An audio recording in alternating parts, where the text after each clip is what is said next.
Good afternoon, everyone. Welcome to the museum. It's great to see so many of you here today for a midday event. My name's John Holler. I'm the CEO. And on behalf of everyone associated with the museum, the trustees, our staff, our volunteers, it's a pleasure for me to welcome you here today for this session on Ken Siegel's new book. Just a couple of housekeeping notes. You do have question and answer cards in front of you, and we will be collecting those and using those to help guide the discussion today. So please, as questions occur to you, feel free to use those cards. We'll be coming through the room to collect those once the program gets started. KQED Radio is in today to tape this session. We're delighted to have KQED FM airing so many of the museum events on public radio for Northern California, and please check KQED's listings to find out when the program is going to be airing. Normally it's in an evening primetime slot around 8 p.m., and so if you would like to hear it again, or if some friends would like to have come today but couldn't, please let them know that we are going to be on the radio. And now, today's program. Simplicity is the subject of the day, and in fact, it is the relentless pursuit by Steve Jobs to make products simpler and more elegant. Those wonderful products that we all use every day and that really have changed the world. And simplicity is the subject of Ken Siegel's new book, Insanely Simple: The Obsession That Drives Apple Success. Steve Jobs once said, "Simple can be harder than complex. You have to work hard to get your thinking clean, to make it simple. But it's worth it in the end, because once you get there, you can move mountains." Ken Siegel is well positioned to understand Steve Jobs' obsession with simplicity and simple products. He worked with Steve for 12 years. He served as his ad agency creative director, both when Steve was at Next and then when he returned to Apple. Ken and his team were responsible for naming the iMac, and they were also responsible for Apple's legendary Think Different campaign, which was an integral part of Apple's transformation once Steve returned. Ken has also led the creative efforts for a number of other technology companies, including Dell and IBM, and he works with the top executives of those companies. His opinion is one of the most sought after in the business, and we're delighted to have him with us today. Moderating today's event is Harry McCracken, who is the editor-at-large for Time. He covers personal technology for the magazine and for Time.com. You may know him here in Silicon Valley as the founder and editor of Technologizer, which was an award-winning and much-read blog that was made a part of Time, and of course Harry went with that. He founded it in 2008. He previously wrote for PC World and for Slate, Family Circle, Macworld, Discover, USA Today. He is one of the most followed and influential technology journalists in the Silicon Valley, and we're very delighted to have Harry with us today to lead this event. So ladies and gentlemen, please join me in welcoming Harry McCracken and Ken Siegel. So welcome, everybody, and welcome, Ken. I feel like I've spent a meaningful percentage of my life over the last decade reading books that try to explain how Apple does it, and most of them are not very good, and all of the other ones are by people who weren't actually there. Insanely Simple is the real deal, and it's just a joy to read, and even though it's very far from the first book on this topic, it is the best one. And one of the things I'm struck by is Steve Jobs is the main character in this book. But most of the other characters aren't people, they're concepts. You write about simplicity as if it was a human. You write about its archenemy, complexity. You write about the simple stick, which is sort of the stick that Steve would use to bash complexity. And it really feels like an epic battle, which Apple, for the most part, has won. And most large companies have a great deal of trouble winning the war against complexity. So I wanted to start just simply by asking you, how does Apple do that? And why can it do it when almost nobody else can? Well, first of all, thanks for having me here. I appreciate it. I've never been to the museum before. It's a new experience for me. It looks very cool. And no idea this many people would show up, so thanks. As for how Apple is able to do this and other companies don't, I think it's really just for starters, Steve Jobs. It's his extreme focus, his relentless the relentless pursuit of simplicity, shall we say, to borrow Lexus's old line, to bastardize their old line, I should say. Steve was one of those guys who just didn't compromise on things, and you would, in many other places in your life, you do things, and along the way, people make suggestions like, well, we can get by with this or that, and That just didn't happen at Apple. You would learn very, very quickly when you were working with Steve that you had to go all the way 100% and then some. He would always push it back in your face, and it's got to be absolutely perfect. So I think other companies start out, I think all the companies I've worked with believe that simplicity is a superior way to go, and they set out in that direction, but things happen, and then people say, well, all right, we'll just go with that, and by the time you get to the end product, it's not at all simple anymore, and people get frustrated, and bad things happen, whereas at Apple, things stayed pretty darn pure from start to finish. So, yeah, I mean, the thing that is sort of mystifying is nobody is in favor of complexity. I think most of the things Apple does are utterly logical when you look at them. It's not confusing as to why simplicity has worked so well for them. And you talk a lot about the fact that Steve wanted Apple, despite how large it became, to act like a small company. Yes. It seems like most of the other large technology companies you worked for were definitely large technology companies. Can you talk a little bit about how Apple maintained that? I think there's a quote from some interview that Steve did where he said that Apple acts like a startup, that in fact Apple is the world's largest startup. And I think that was a theme that I observed throughout all the time I worked with him, even as Apple got bigger, that he wouldn't allow Apple to lose that thing that a startup has, that enthusiasm, the way people work together. He wouldn't let committees form that would dilute the work. And I think he took great pride in creating the world's largest startup.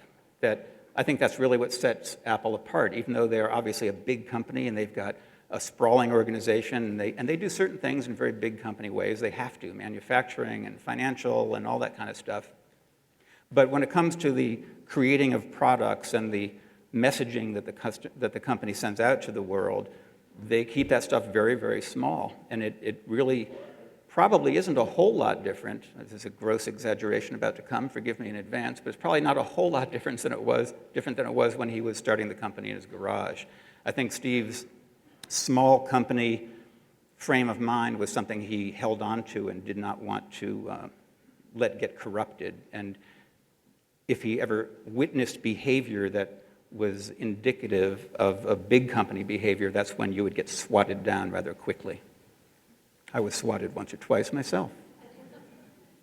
Well, let's talk a little bit about your relationship with Steve and the company. You were never an Apple employee. True. You were part of the agency, but yet you were an insider. And talk a little bit about that and the other folks involved. Correct. Steve, I think marketing, as we know, was a big, big part of everything that Steve did. New products were created. You know, Steve could see how they would be marketed before they were even finished, obviously, or before they set out to build the products. He wanted to build things that had a place in people's lives, and he could see how that was going to be marketed. I'm about to totally lose the question. We're at... Just kind of talking about the agency and the Right. relationship Sorry. with Apple. So the marketing team for Steve, I promise it will be the first of many lapses that I experience here. Marketing was very, very near and dear to Steve's heart, and I think that's why he chose his agency so carefully. He chose the agency for Next because he loved the advertising at that time that BMW and UPS were doing.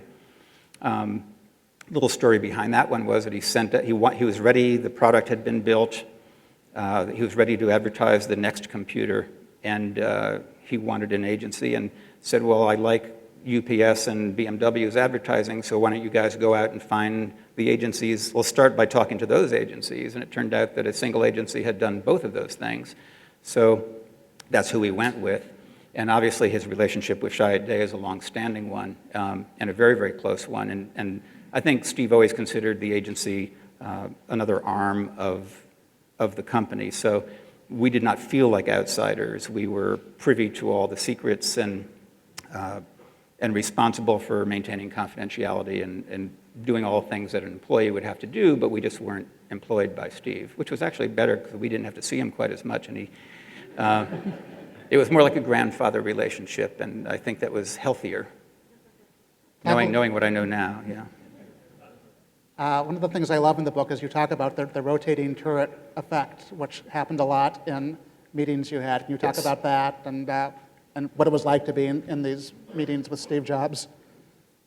Yeah, well, there's this thing, and this isn't something, well, I did see it happen.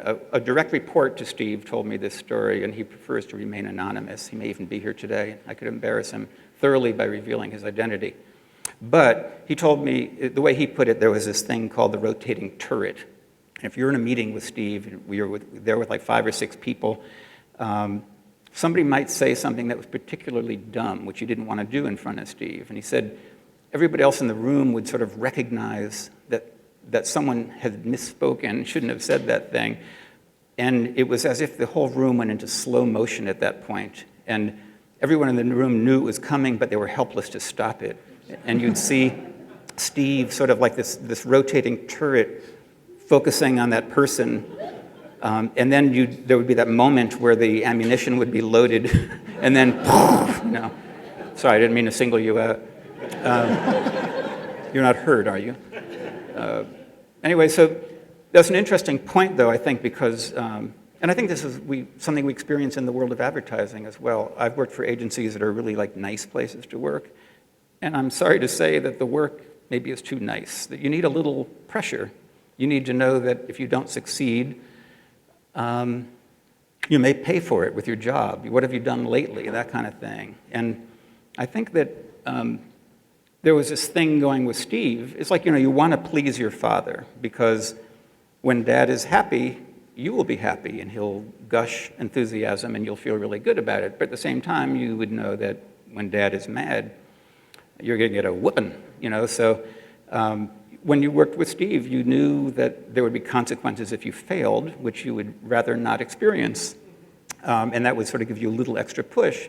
But you wanted to please him, and you wanted to do great things, and he was the leader who would push in those directions. So I'm not sure if I answered your question, but Yeah, I think I did. I'm glad I was never in his crosshairs, Yeah. but in the book at least it comes off as a useful management technique and ultimately a good one. You were never confused about where you stood. Exactly. There are countless stories about him shutting down something if he didn't like it. Right. He would call you after the meeting and said, never bring Right. that person back again. Exactly. Well, actually, I was going to go back one step there, because I did not talk about this in my book, and I hate to just repeat myself. So here's a brand new one for you if you haven't read the book, or even if you had read the book. But it was one of those times. I said in the book that I had been the victim twice of an extreme Steve blow-up. And one of them was really just an interesting story, because it tells you what a perfectionist Steve was. It was when the first iMac insert was being prepared, and this was just, it was like the first iPhone moment or the first iPad moment. Steve would be incredibly fixated on making that thing great, and every detail had to be perfect. So we had done like one of those inserts we used to run in Time and Newsweek, and like 12 or 16 pages worth of stuff. And it's like, where were you when Kennedy was shot kind of a thing. I'll always remember every little detail about this phone call I received from Steve, because I was sitting at my desk in the old Binocular building down in LA where Shia Day was housed at the time. And I got this call from him. We had sent him the final version of the thing that was being printed. It was going to Time magazine or whatever. And he called me from his car phone, so I could hear all the car noises, all the background noises from the car. And he was just livid. He had seen a photo. One of the shots of the keyboard in that thing was the wrong color blue. And when I tell you there's the wrong color blue, it wasn't really the wrong color blue. You or I would never see the difference between that blue and the one that was actually on the keyboard. But Apple was making these little changes to the product up to the last minute, and the blue wasn't the exact blue and Steve saw it in the picture, so he screamed. I have never heard a human being scream as loud as he did. I wasn't in the room, but you could tell from it, and it was like, I can't even use the words, because this is a family audience. I don't want to disturb anyone. But he was just livid that he actually said, I'm sorry, just remembering, the exact line was, "You've taken all the joy of this moment away from me." He didn't speak it so quietly, but it was like, I had ruined his good time. And he thought that the whole launch was going to be screwed up because this damn blue color wasn't the right color, which is obviously not true, but it meant that much to him.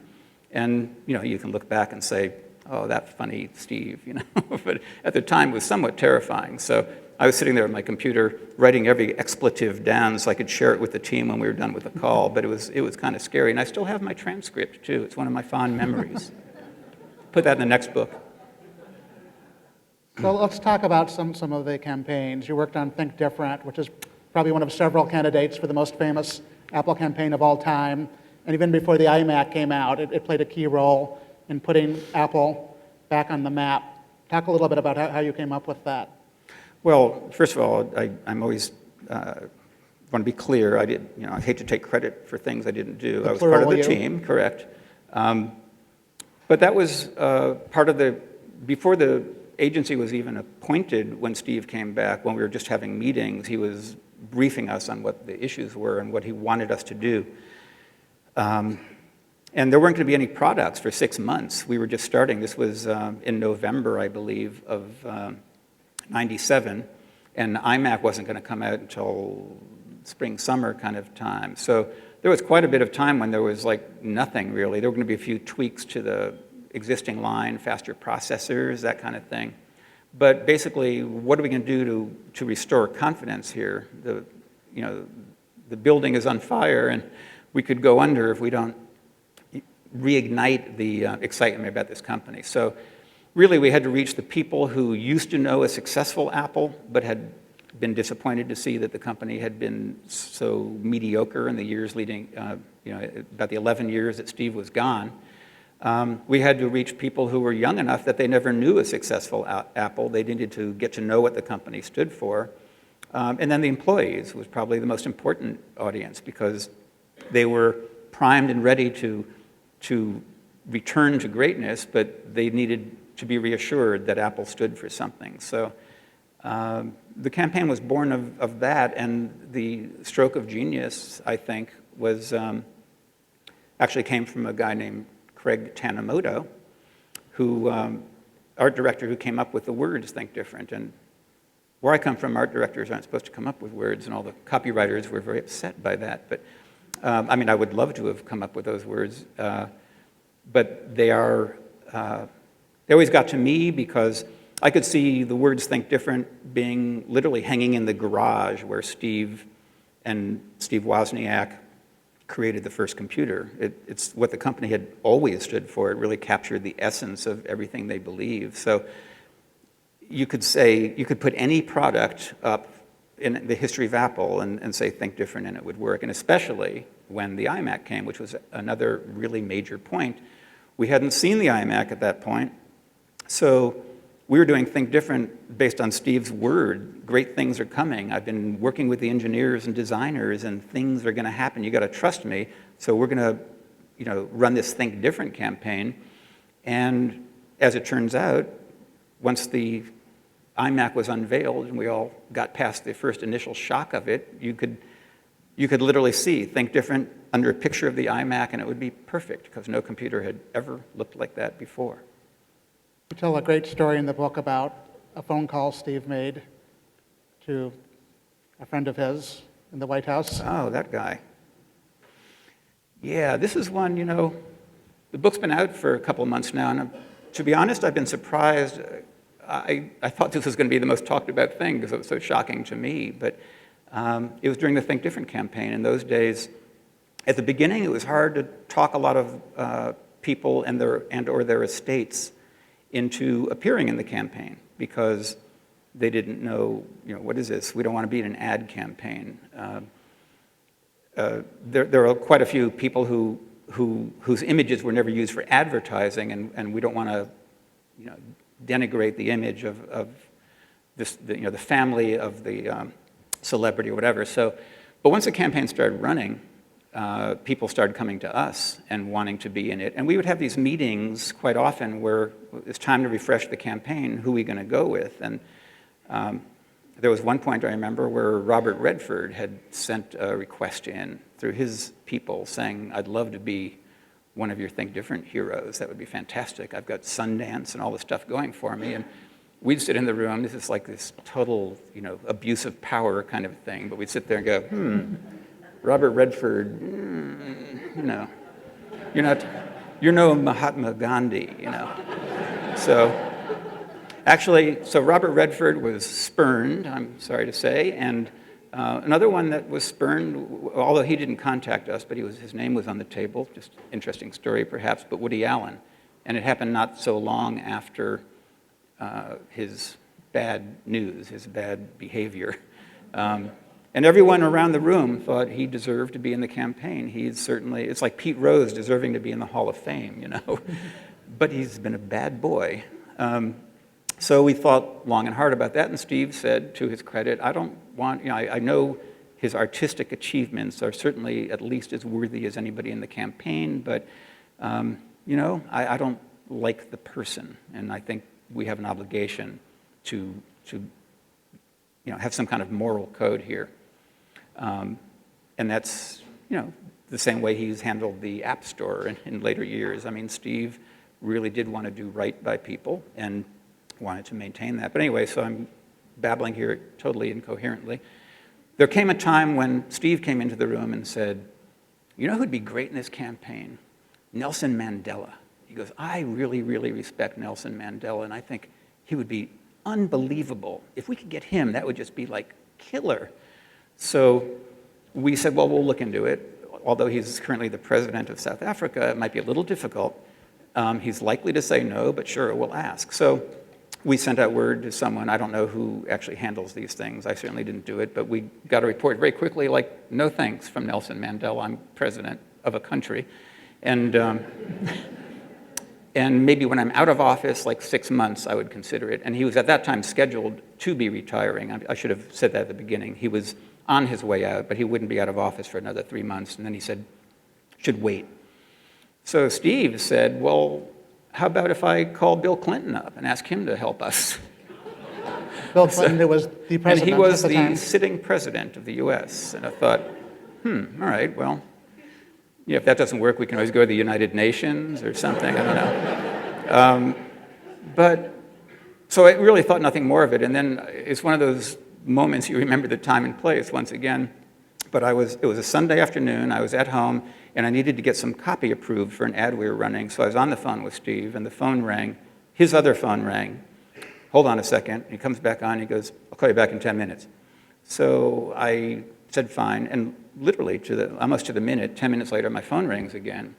And he goes, hey, you know who that was?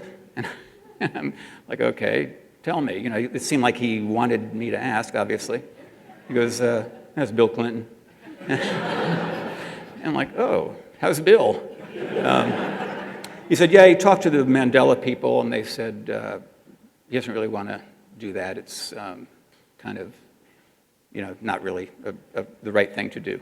So, well, you tried, thank you. And it always fascinated me that the President of the United States would actually spend his time recruiting a fellow head of state to appear in an ad campaign. But that's the kind of persuasive power that Steve had, So I think, as people know, Richard Dreyfuss did the voiceover for the Think Different Yes. campaign. And Steve recorded it. I think that's on YouTube, I believe. Yes. And is great, although unused. One of my favorite factoids from the book is the fact that Phyllis Diller was also brought in to possibly do that voiceover. Did I put that in the book, or was that just in my blog? That's in the book. Oh, really? I'll have to read it sometime.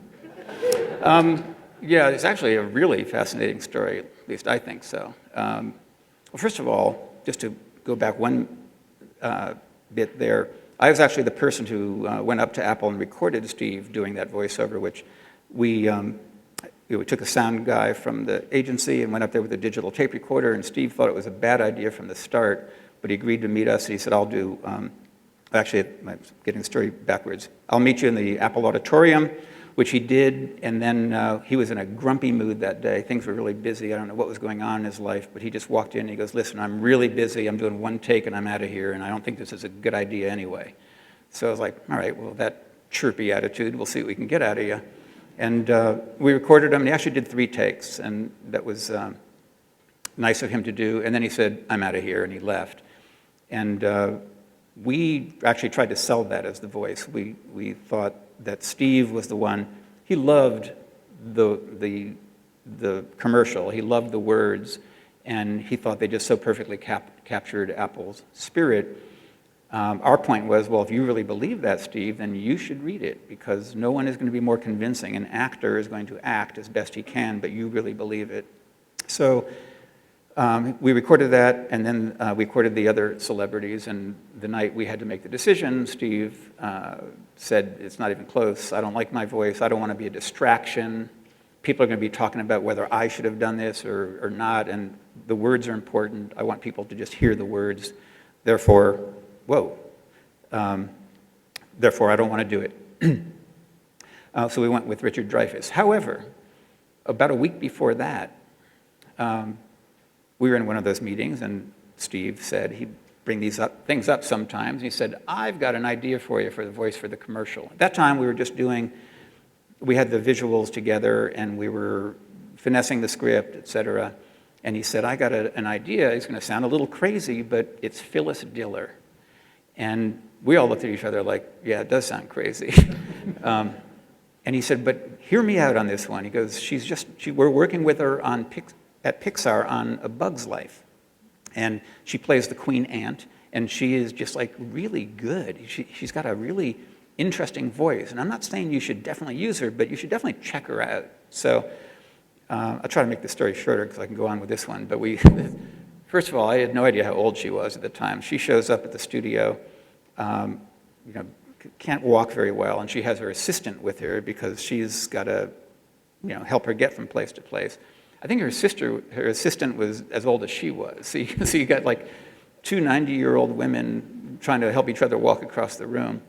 But I gave her the script and said, this is what we're doing. And she read it. I came back in a few minutes, and she was like really impressed. She said, this is beautiful. This is poetry. This is just brilliant, and I can't wait to read it. And I'm like, oh, thank you, good. And then we put her in the studio. We played her the music, which you'll recall for that commercial was very, not somber, but it was violins, and it was just really appropriate for it. But it was, and again, she was taken to new heights. She thought, this is just fantastic. The idea of being part of this is just so good. So we all go back in the sound room. She's in the booth there, and the engineer starts up the music, and we've got the visuals going for her there and everything. And it starts, here's to the crazy ones, right? The misfits, the rebels. So, okay, sound men, prepare to turn the sound down. But she just, out of the blue, just like, here's to the crazy ones! And she just like screamed it in her worst possible Phyllis Diller voice. So, and my colleagues and myself were like, holy cow, And I have to say, I don't like to brag, but one of my particular talents is working with voiceovers. I'm pretty good at describing to them what they should do without saying, could you just read it like this, that kind of thing. So with my best possible manners, I said, nice read, Phyllis. But, maybe try a little quieter read, just maybe a little more introspective, Oh, I know exactly what you mean. I know what you mean. Oh, yeah, fine, I'll do that. So we all assume the positions again. The music starts, and it was, here's to the crazy ones! And she's like, oh, my God.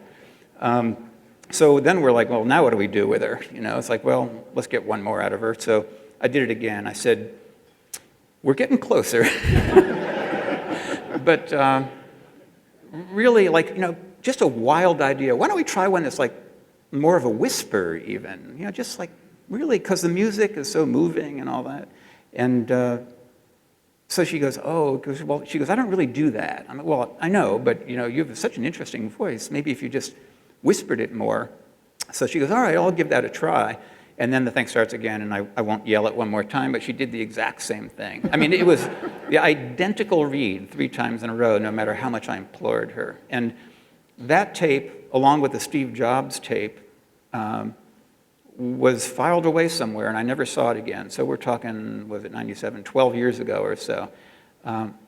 When I saw that the Steve one had been released and put up on YouTube, which the date on that YouTube video was like 2 years before Steve died. I was like, whoa, how come I never saw that before? But the Phyllis Diller one is still locked away in a vault somewhere. I would pay money. In fact, here, I think you guys would too, so maybe we could sort of make a little collection. It would be really fascinating to hear. I hope it lives up, when it does finally come out, I hope it lives up to my telling, because that's my memory of it. But my memory is a bit faulty at times. Hello. I want to hear it. So the iMac, I think that is something where we can Yes. pay tribute to you individually for, Oh. for naming this product. That was your idea. Indeed. You may blame me for that. There are times when I feel very guilty about it because I know people are sick and tired of it. When the iPad came out, honestly, I didn't know which way that was going to go. I remember blogging about it once, like, I hear all these rumors about it's going to be called Slate or something like that. And I said, this is actually a turning point for the I, because if this is an I word, then it's going to be an I thing forever because there's no turning back. But if they name it something else, then maybe we're on to something new. And it was an I thing. Actually, the opening day of the Apple Store, the Cube on Fifth Avenue, I was in there, I was doing a documentary for Apple at the time on the making of that store, and Steve was there that day, and I had that conversation with him then. We were standing over the iMacs in the store, and at that point, not a single human being, customer, had set foot in the store yet. It was just immaculate. And I don't know how it even came up, but we were talking about the name iMac, and said, well, obviously, it's not totally logical because you've got MacBook and MacBook Pro.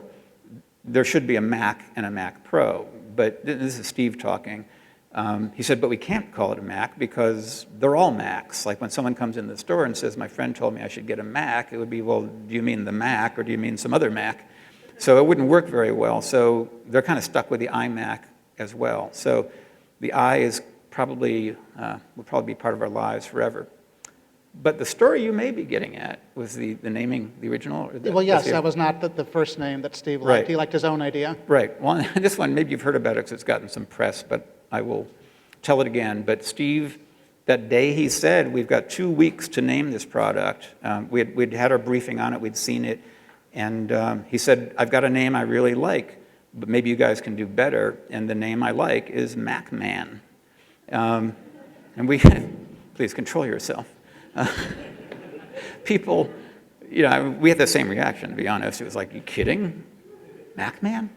And then when he told us what his goals were, it made even less sense because he said, the thing's got a handle on it, but it weighs, it weighs like 50 pounds. It's not portable. So when you think about names, don't give it a name that sort of pushes it in the direction of portable. So we're thinking, well, Walkman, that's the first thing you think about with MacMan. So Walkman is the world's most portable product. So why do you like MacMan? And then he said, also, because it looks not goofy, but it looks a little cartoony. It looks unlike any computer that's ever been made, this bulbous thing. It looks Jetsons-ish. I don't want people to think it's a game or a toy. So try to avoid pushing it in that direction. And we're thinking, well, MacMan sounds like Pac-Man, so how much closer can you get?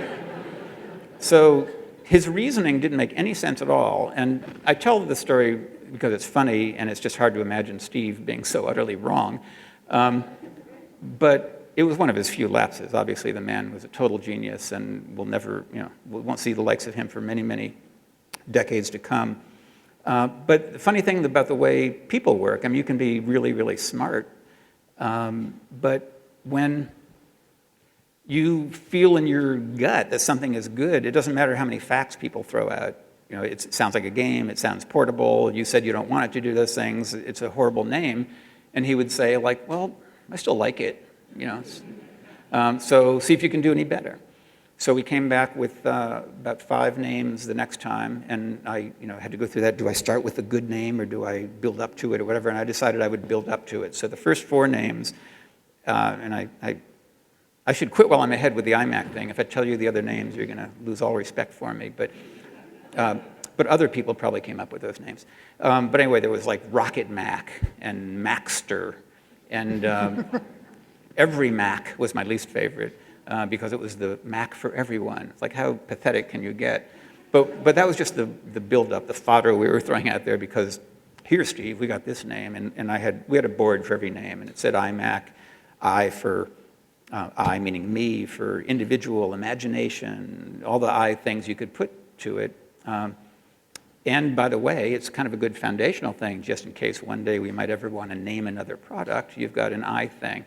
And keep in mind that that was a ridiculous thought in those days because Apple made only computers. There was no concept there would be music players and phones and tablets and things like that. So that was kind of a far-off, ridiculous thought. We just needed a name for the computer. Well, so Steve looked at the first four names. It was hate it, hate it, hate it, hate it. And then it was like a little fanfare for iMac. I'm like, oh, hate it. So like now you guys got a week left, and we got to do it in a week. So we went back to the agency, threw out more ideas, came back with a few more, and he didn't like any of those either. But then, a wise man once told me that as long as you show him some new things, you can show him the old one too. You can bring it back. If you came back and just said, we're sticking with this one, you'd get nowhere. So we showed him the new ones, then brought out iMac again, and he goes, He goes, well, I don't hate it this week, but I still don't like it. I don't hate it, but I don't like it. That's basically what he said. And now you've got 2 days to crack it because we're still going with MacMan if you can't come up with anything better. I really, really wish there was an ending to this story, but in fact there is none. The next day I was talking to someone inside Apple, and they said, hey, did you hear Steve has got the name silk-screened on a model, and he's showing it around to people, and you're getting a lot of good reactions. I'm like, oh, that's interesting. Last I heard, he didn't like it. So then another day or two later, like, that's the name, that's what we're going with. So I think, again, I don't think there's in many ways, it was an obvious name. I for Internet, Mac for obvious, Macintosh. So in retrospect, it certainly looks simple. So I don't need to be praised for such a thing. But I think the thing that you all owe me for is that if it weren't for that bit of perseverance, then you'd be sitting there with your phone man and your pod man.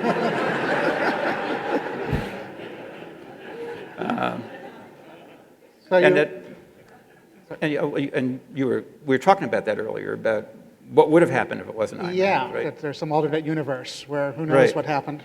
Well, that's an interesting question. I mean, obviously nobody can know, but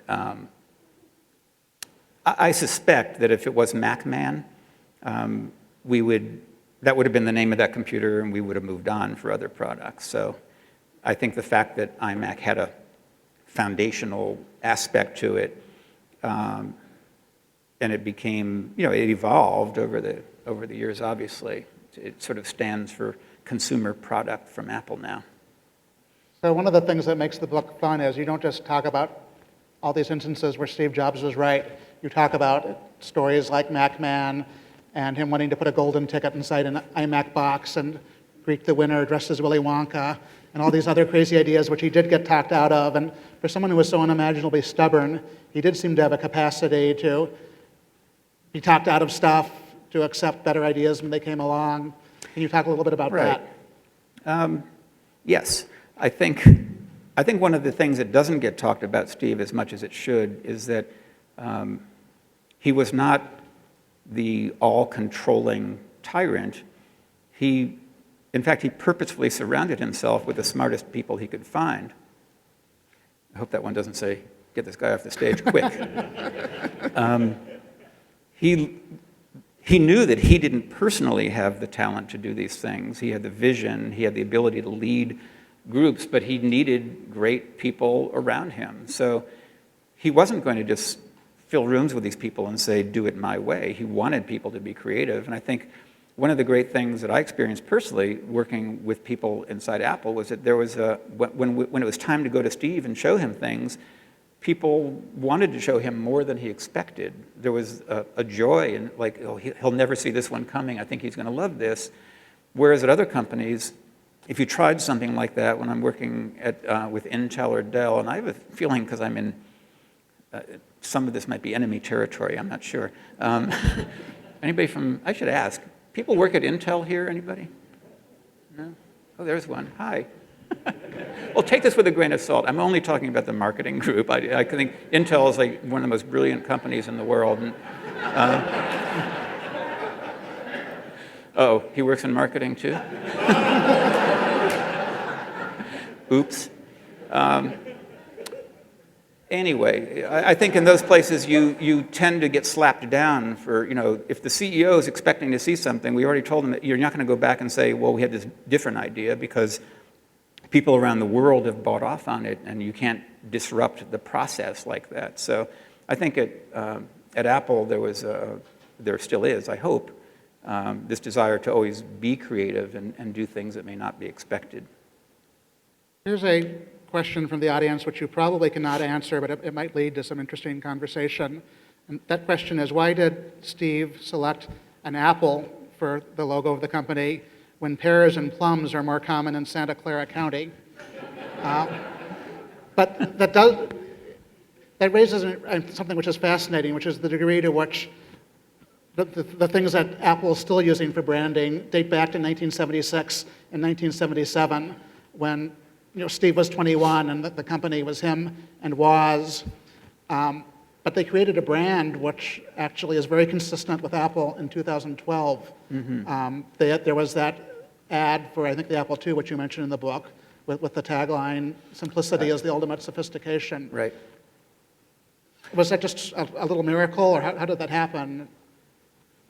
Well, I think that's the great thing about Apple. I think, and that's a direct result of Steve running the company, is that he really understood the power of a brand. He really was one of the great marketing people of our day and age. And these other companies tend to, try to create great products and throw them out there and see if they sell and improve them. But Steve did have a much bigger vision marketing-wise than that. He understood the power of a brand. I talk in the book a little bit about the brand bank. He really believed, I got this lecture a couple of times, that every good thing you do is a deposit to your brand bank. And in fact, he used Intel, I'm sorry to say, as an example. When there was a problem with I think it was the Pentium processor that wasn't doing math correctly, or I forget which one it was, but there was quite a bit. And he said, that's actually when I was going off to work on Intel. That problem with the chip had happened in the past, but when I was having one of my farewell chats with Steve, he said, he was giving me his advice. And he said, actually, it's kind of a funny thing. It's coming back to me now. He said, how much are they spending on advertising every year? And at that time, I didn't really know. So I said, I don't know, a couple $100 million. Who knows? And he goes, you know what? I think they could stop spending. They could cut their budget to zero tomorrow, and it wouldn't make a bit of a difference. I was like, okay, I'll be sure to tell him. But he went on to talk about the Intel brand. He said, that the Intel brand is 1 millimeter thick. And because they've never invested in it, when something bad happens, and he used that little math problem as his example, he said, like the sharks come out and everyone is just attacking the company. He said, if you build up this balance in your brand bank, you're resistant to such things. He said, you never know what unpredictable problem will rear its head, what scandal may pop up. Stuff like Antenna Gate. Exactly, and that's a very, very good point. Apple could live through that. People did attack them for different reasons now, because Apple is so successful. There's this whole group of people who can't wait to find the reason to bring them down. But they're able to withstand that, because when they make a mistake like that, it would kill a lot of companies or be a serious, serious problem. So he gets up there and says what he says, and a couple weeks later it's forgotten, kind of. And I think that's because Apple has this balance in the brand bank. So I think the apple sort of represented purity and simplicity from the get-go, in a way that a plum or a pear would not have. Well, the Apple thing, I knew the guy. I haven't seen him in many, many years, but the guy who created the rainbow logo when they finally moved away from whatever monstrosity existed before that. I forget that ornate thing. Isaac Newton. Right. And it's funny, too. I don't know. I get a kick out of these things because I'm in advertising. And for most of it, it's just a bunch of guys sitting around in a room, men and women. I didn't mean to be so sexist. But it's like, hey, that's cool, let's do this or that. So I can see what it was like, when that first Newton with the apple falling on his head or whatever that was logo, it was really ornate, like it took, it was like yeah. And I can see them saying like, wow, name the company's Apple, Newton, that works so great. But you look at it today and it's just very naive that something like that, something that complicated, thank you, Steve, could become symbolic of the company. So there's this interesting clip that Regis McKenna made available to the museum we were discussing earlier. Steve actually addresses the name of the company, and he talks about the name Apple, and I guess you didn't know that, right? That it symbolized simplicity and sophistication, and that's why he liked the name Apple. And that he then went on to say that that was the line on the cover of the Apple II brochure, simplicity is the ultimate sophistication. And that struck me too, because when I saw that brochure, you could literally put those lines, just like the Think Different words, you could put simplicity is the ultimate sophistication on every product Apple has ever made. And so Apple has been consistent doing these things from day one because they had a leader who enforced this vision and kept everyone thinking about what was really important and where the company was supposed to go. And I think that's what most technology companies lack. They change from year to year. You can't put like a single product on a page and say, this is Google or something like that. It's just harder for everyone else. And Apple is almost an unfair advantage because their brand is innovation. So everything they do is an ad for the brand as well as the product. And most companies advertise their products, and hopefully they reflect the brand, but they're not so directly linked as Apple. Apple's brand is just so perfectly linked to the products that they get all this, one reinforces the other, and you end up being the most valuable company on earth. You talk about the iPod silhouette ads as sort of the moment when the product ad and the brand ad for Apple became one and the same. Did you work on those? I did not. No, I didn't work on iPod. In fact, I bought a brand new MP3 player a week before the iPod came out. And sold it immediately, I should add, because it held all of 2 CDs. Yeah, so what's the question then? The silhouette ads were branding, and they also were designed to move iPods out of stores. Yeah, I think every Apple product ad has been a brand ad. With iPad, I guess it was about last year, they actually did a couple of ads that were more brand ads than iPad ads, I believe. But they were still iPad ads. But they were a little bit more brandy than anything I'd seen before, which I thought was interesting because one could debate whether or not they need to do that anymore. But that's Apple's brand. When you see some super cool thing that works by touch and you just want it from first look, that's Apple's brand. That's what they, so it's just one more reason to believe that anything Apple ever comes out with, you're going to want. So I don't know any other company that's done that, that's built their brand over such a period of time. And all over the world, all of my friends in advertising tell me that their clients are like, let's do something like Apple would do. And you might get one brief moment, but it's not going to build in the long term what Apple has done. It's hard to duplicate because it takes a really long time to do it. You have a couple of good stories in the book about Dell and Intel, both of who you've worked with, where they decide to do big campaigns to show the world what their brands stand for, and then they kind of realize, wait a minute, what does our brand stand for again? And if you don't have that, what Apple had, which was a brand that's been consistent for 35 years, can you build a brand that stands for something after you're already a large company? Well, that's a good point. Apple did always stand for something, and it was never even a question when we were doing the Think Different campaign. Nobody ever had to say, well, do you have a document that could explain exactly what you'd like to be? It was just obvious what Apple was. And Dell, everything about Dell was a bit thinner. All the motivations were different. At Apple, we were never in a meeting where it was like, we need to get 10% more clicks this month than last month. At Dell, that's almost what all of the meetings were about. It was all about making the spreadsheets work, And Johnny Ive has been very vocal saying that Apple doesn't set out to make a profit. They set out to make great products, and if they do that well, profit ensues. And I think that is extremely different than what other companies do. And some people probably say that's bull, Apple doesn't do that, they're a big company, whatever. But I think that is true of Apple. I think they do realize, and if they ever stop thinking that way, then I think they're in trouble. But their first priority has to be to create products that reflect what it is that they are, a company that innovates. I think I deviated from the answer. What's the question again? Well, I had another question, which is, Okay. Is there technology advertising, either in the present or past, which you admire and feel like did the job well? Pregnant pause. Yeah, there. actually, no. I was going to say, most creative people in advertising that I know love to attack other people, but can't come up with answers to questions like that.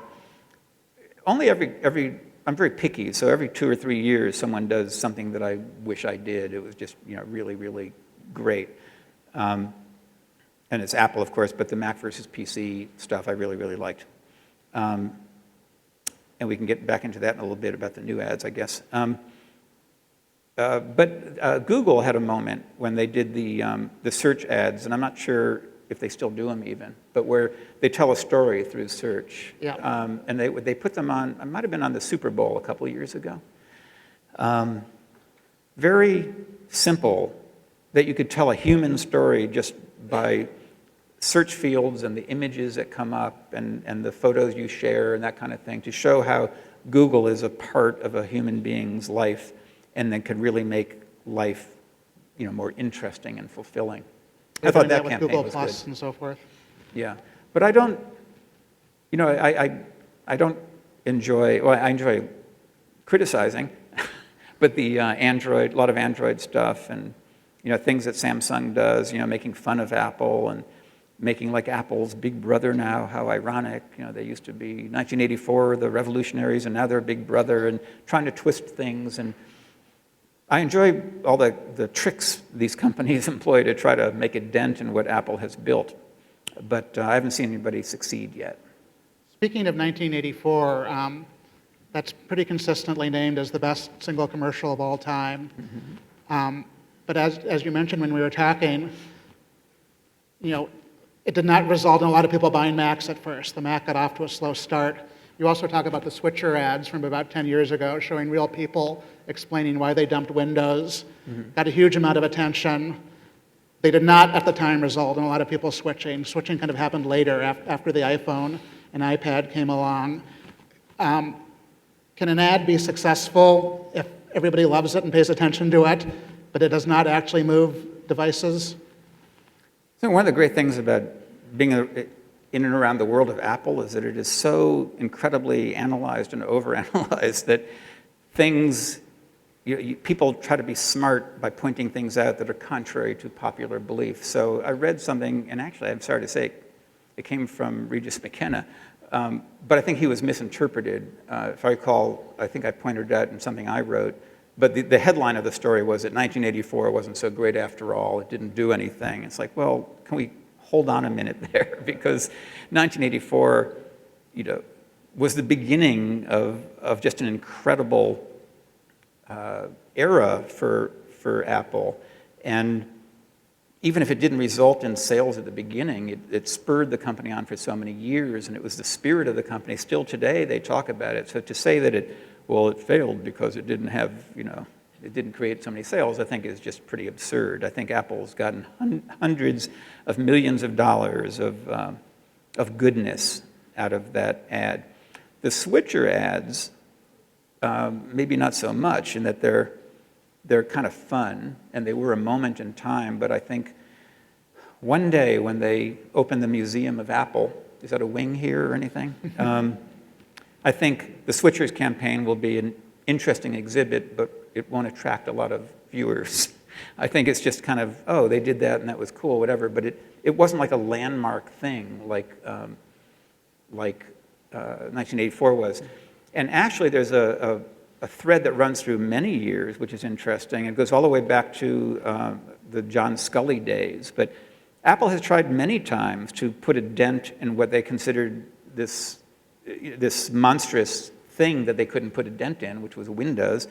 So they tried a lot of things. We did things in the John Scully days that were the easy way and the hard way, and all these logical arguments we tried to make. And then the switchers at the time was thought to be we finally cracked it. Because it's hard to say, well, in any ad, it's hard to say, buy us instead of the other guy, because there is arrogance built into that. That's part of the art of advertising, is to be able to say you're superior without being really annoying and elitist, all the things that Apple is often accused of. But it is hard to say we're better than the other guy without being that. So for many years, Apple struggled to sort of crack the whole Windows thing. And I think they were seen to be, well, the ads didn't work, and people dismissed them as being arrogant. And that's how this whole arrogant thing started.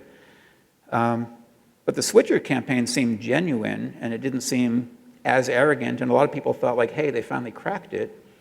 But they didn't. And then months later, you'd see, like, well, sales are still kind of down.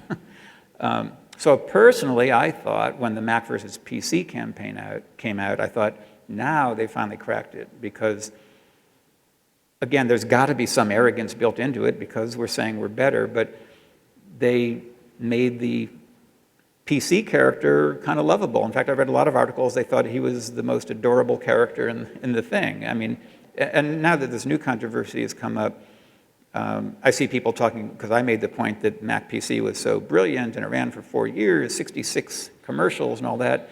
And I'm hearing people say, like, well, that campaign was a failure and it pissed people off and this and that. I'm like, what? I thought it was pretty darn good myself, and Apple certainly wouldn't have run it all those years if it wasn't doing a lot of good for them. But I think, again, it's hard to craft that perfect message that's the right amount of confrontation and a degree of respect so you don't seem mean. That's the main thing, is that they put down the PC, but they didn't seem mean about it. And I think they really hit that magic combination in that spot. So speaking of times when things weren't immediately successful, you actually started with Steve at Next and were there throughout the Next adventure before he came back. And that was spectacular technology, and every single Apple device today is like a great-grandchild of the Next. But the company, as a standalone company, was not a success. Can you talk a little bit about any lessons, if any, to be drawn from that? Well, I think Steve tried to do something very different with Next, and it was a business-to-business proposition. He dealt with enterprise infrastructure, and he would make these major sales to corporations that had 100 offices around the world and that kind of thing. And it was a very different thing. It's a very different thing to sell systems like that versus like, hey, here's an iPod. So that magic thing was missing, and I think Steve felt like he had something really, really good, and it was going to change the course of computing, and it did in certain ways. And I think the way it worked out is actually fabulous, that what he worked on at Next became a part of Apple, and he himself matured in different ways that he might not have had he remained at Apple. So in the end, you can look back and say that's pretty neat the way it worked out, but Next was a bit of a struggle. And we have an eyewitness right here, actually, the fabulous Bambi here, who worked at Next. And lived on Steve Street when he was growing up. And she was actually the brains behind the whole outfit. Steve took orders from Bambi. Another question from the audience, which I'm sure people are wondering about, which is, what, if any, was Apple's response to your book? And did you give it to them before you published it? I actually thought long and hard about that one, because I didn't know how they'd feel about it. To be honest, I intended to tell Steve about it, and this all started, like 3 years ago now. So I intended to tell Steve about it, and I was going to ask him if he would write a foreword for me. And then, while I was sort of mulling all it over and time was going on, suddenly there's an announcement. The Isaacson book was announced, and I'm like, I don't think he's going to want to write a foreword for me.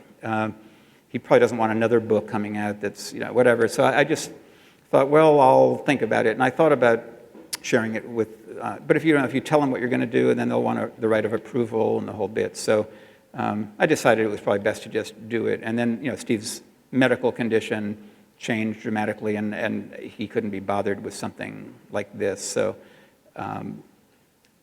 from the people I've spoken to inside Apple, everything's just fine. I mean, the book is a tribute to Apple. I think Apple is just like the most amazing company. If you haven't figured that out by now, I have just incredible respect for everyone I've ever met there.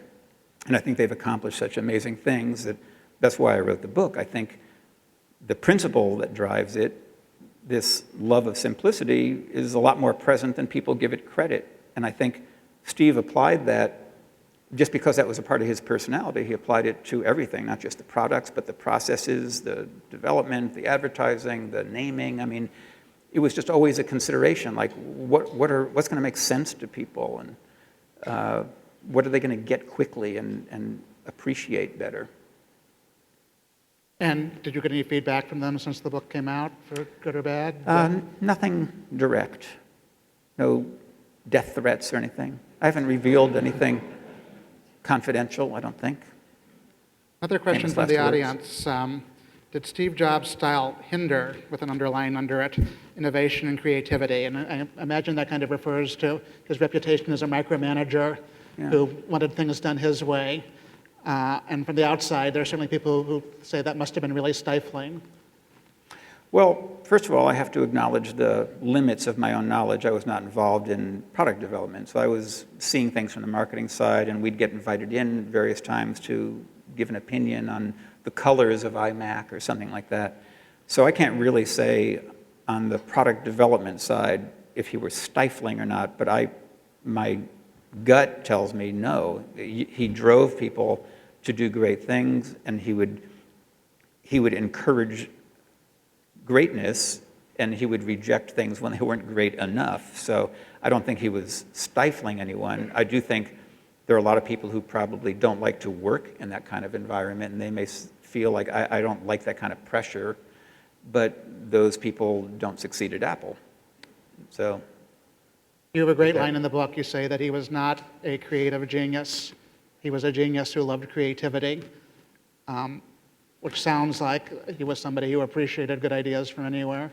Yeah, as I said before, he would often talk about his goal of hiring the smartest people. He wanted great, creative people around him, and he certainly wanted them to spread their wings, but someone had to corral it all and say, this is where we're going, and that's a great idea, but it's not going to work because this one's better, so sorry. And there are all kinds of ways that worked, but I think it's all about hiring the best. And that's what he did. I think he just has an incredible talent for hiring and of course, managing. Another question, which you may or may not feel like you have insight on, and that is, was Steve Jobs happy and satisfied with his own life? Was he, at the end, a content person? Yeah, couldn't really answer that question. No, I mean, to be honest, I didn't have contact with him the last couple of years.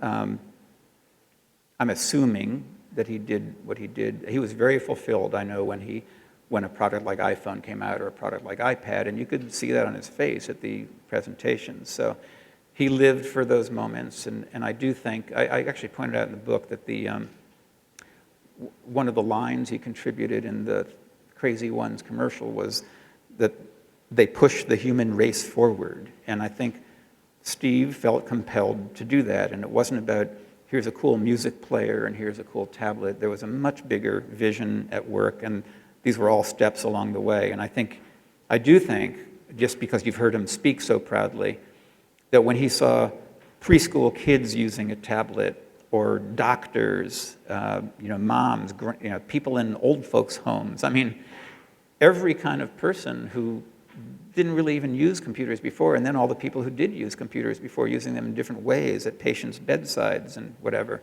That I know, just again, not by personal contact, but I could see it in his face. He loved having that kind of impact on the world. So why don't we start to talk about the present day and maybe even the future of the kind of simplicity you write about in the book. Apple released a new ad campaign for the Olympics, which you blogged about, and you were not a fan of, and that's gotten quite a bit of attention just over the last day or two. Yeah. We should take a poll here before we start. Have you seen the new ads with the yeah. genius helping out people in real who- world situations? Who likes the new campaign? Do we have some likes? Because there's a lot of opinions in the world. Dislikes? Any? No, it's actually not as... Who hasn't seen these ads yet? Oh, well, that explains that. Well, this is actually a terrible moment for me because, again, I'm a huge Apple fan, and sometimes when I blog in one thing or another, I'm accused of being a fanboy or whatever, and I proudly say I am a fan. I really think the company does great things. But I also try to be a little objective because advertising is kind of what I do. So in the past, I've sort of complained about a couple of things that I thought might use improvement. But still, in the scope of things, Apple has always just been way above everyone else. So I was just shocked with this campaign that started on the Olympics. It's just, you could read on my blog the specifics, but in general, it just doesn't feel up to Apple standards. And that is not a good thing. And there are all these debates going on. I heard from a lot of people who thought it was really good, and they give all their reasons. And I have to I have to differentiate the strategy from the execution, because I don't have a problem with saying, let's do a thing about the Genius bar, and how people who, in the Apple world, you're not alone. You can go to any Apple store and you can figure something out, and you can't do that. Well, maybe you can do it at the Microsoft store, I don't know. But I can't imagine it's quite the level of, because they don't make all the computers, that they can't really help you as the Genius bar can. So I don't have any problem with the concept, but the execution, when you present something as sort of a sitcom and you've got these exaggerated characters and there's some frantic dialogue, you got to help me, and that kind of stuff, and it's like, oh, the genius, you can help, and he's sort of like a Seinfeld-esque Matthew Broderick kind of character.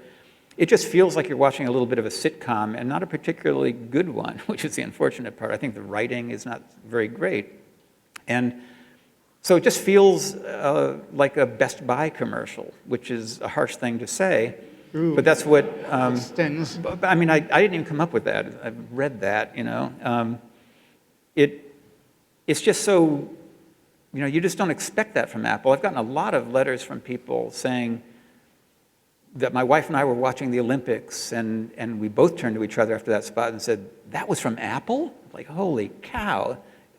It's just like, what's happened to those guys? And you're getting reactions like that. And again, people are defending it by saying, no, it's important that to get the new people, we need to tell them that they'll have support and everything. And again, I don't have any problem with that. I think the thing that people forget about when they have these debates is that your strategy may be a good strategy, but there are 1,000 ways to make a commercial out of that. It could be the genius standing there on a white stage just talking, and you write a really good script for him. I mean, and that's a boring example, but you could create all kinds of ways to do that. But they created this one, and this one just doesn't feel very Apple-like. So I'm personally disappointed in it. But then the timing is unfortunate because it comes 9 months after Steve died. So a lot of people are saying, yep, I told you, Steve goes, and the whole thing starts to crumble. People have been saying that starting about 24 hours after he died. People were looking for evidence that and it's kind of ridiculous because obviously his vision is laid out for a while. I mean, but John Gruber, who has a huge following, I saw an article this morning, he had offered up the opinion that the product pipeline is well set for a couple of years, but the advertising is something that will happen fairly immediately. So if something bad is going to happen there, you'll see it within a year. And so they quoted him as saying, like, well, there it is. He was right. I'm not prepared to go quite that far because, again, I have this devotion to Apple. I think everyone has low points, and it might have been a much better idea at the beginning and somehow went astray. And you can't control all these things, so I give them a little credit and say they made a little mistake, which is more than a little one.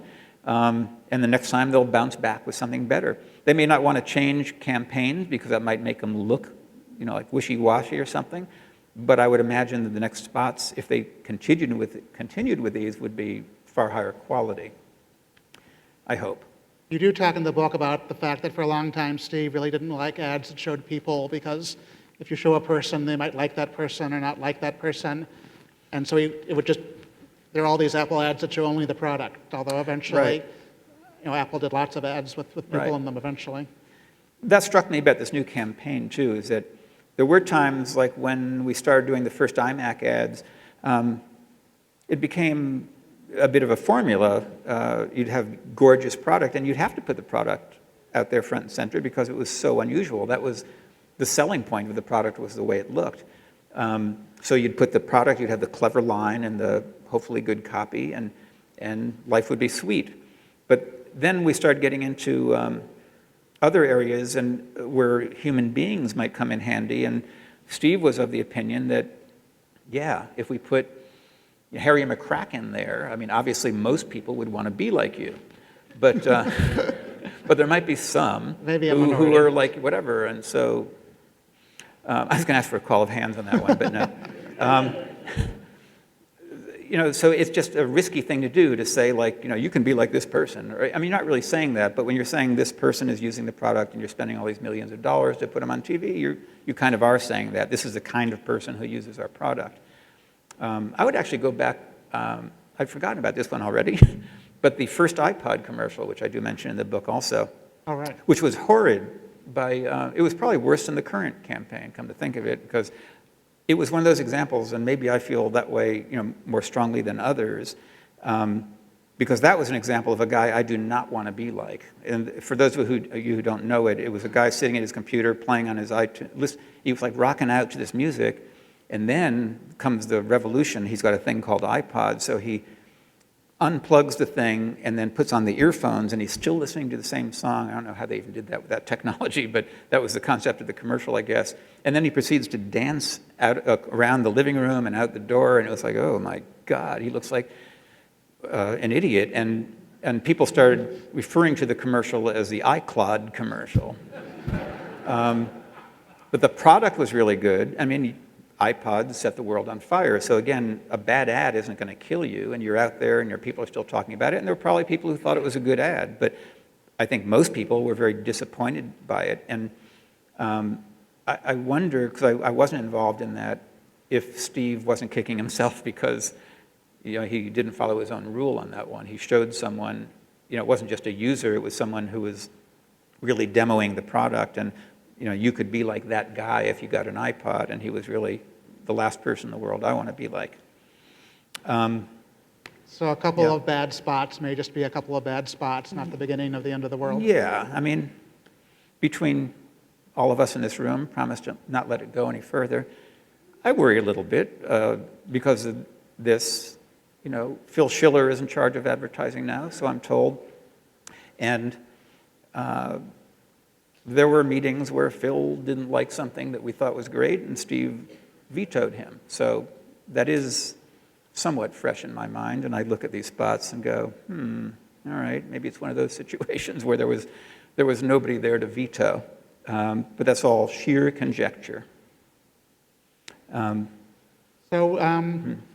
Thinking, going just beyond the advertising to Apple in general today and moving forward, I mean, it seems like to the greatest degree possible, this is a company full of people who understand simplicity and some of the concepts you talk about. So it's not like anybody there wants to reject the notions you talk about that have made Apple so successful, but they also don't have Steve there wielding the simple stick. And how important was the fact that there was this guy here who had started the company there vetoing things. And he leaves a huge hole. Nobody can argue about that. But to what can Apple move forward? Yeah, I mean, I truly believe that Steve was just incredibly unique. I was actually taught a long time ago, you're never supposed to use a modifier before the word unique. You're either because unique it is or what you're it not. is, right? He But he was. was incredibly unique.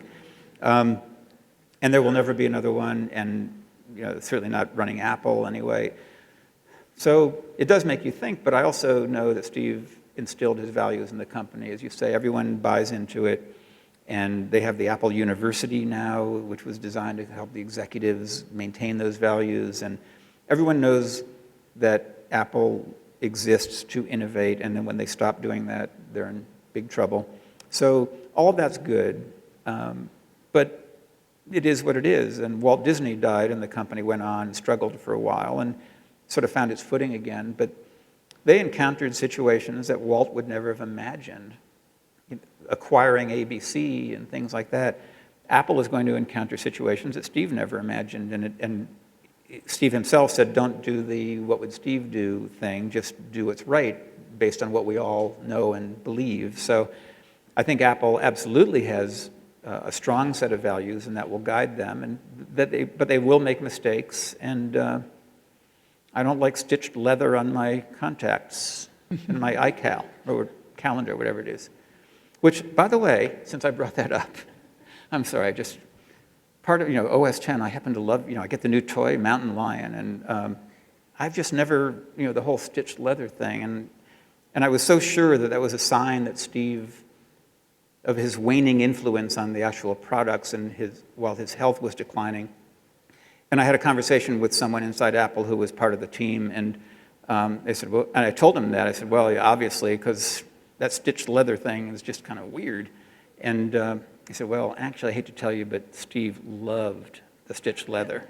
And he sent that person back like 4 or 5 times to get every little stitch exactly right. So I was like, all right, well, I don't like it anyway. So it's like MacMan, like, sorry, logic means nothing to me. Yeah, apparently he loves textures. And running the company entirely channeling Steve might be dangerous too, because he was not perfect. Well, what's really interesting, I think, is that Tim Cook, who is so incredibly capable, but he's not a creative, visionary kind of person. He's more of the nuts and bolts kind of guy. But fortunately, we have Johnny Ive. The talent is sort of more distributed than it was with Steve. It will be interesting to see how they cope with situations that Steve didn't encounter. You actually, you had a little bit of experience with the John Sculley era, which was the first time that Apple tried to be Apple without Steve Jobs. And from the book, it sounds like it was not a terribly satisfying experience. Yeah, it was more like working for another big company, but it was still Apple, and it was still very special, and it was my first involvement with Apple. And at that time, I was working for the great Steve Hayden, who was a creative director who did the 1984 commercial. And Steve, as I said in my book, is my god of copywriting. He's the guy I always wanted to be like, and studied under him. And he was the guy who came over from Chiat Day to be the creative director at BBDO when they moved, if you know the names of these agencies. When Sculley instantly fired Chiat Day and brought in BBDO, who was his agency at Pepsi, and then they brought in Steve Hayden. So Steve Hayden brought me in, and I got to do that kind of stuff. But we did do some pretty good campaigns then. One that is fading a little bit just because it's old, but the What's on Your PowerBook campaign. Mm-hmm. We had that pride. Everyone was really excited to be working on Apple. And in fact, the people Steve Hayden brought in were all the people who used to work at Chiat Day on Apple. So there was actually one funny moment I remember when we'd been through some bad meetings with Sculley and his people, and we were going up there for like the 3rd time to try to crack this one project, and we were there were like 4 of us about to get on the plane, go up to Apple. We were in LA, we had to go up to Cupertino, and one of the guys who was sort of seeing us off, who had been working on the stuff with us, said, and tell him it won't do any good to fire us because we'll just follow him to the next agency. So we were all like the same people, but just doing it from, instead of at Chiat, they were at BBDO. And What's on Your PowerBook was one of those. That was Chris Wall, who became a very big guy at Ogilvy, and Susan Westra, who's still at Ogilvy. Really, really a classic, great campaign. You can look at it now, and it still looks pretty darn good. Well, Ken, this has been just tremendous. Everybody, if you haven't read the book, not only can you get the book here, you can get it autographed by Ken, and it really is a great read. I've read every other book about Apple. I just learned so much from this one. And I'd like to thank you, Ken, and Okay. ask the audience. Okay.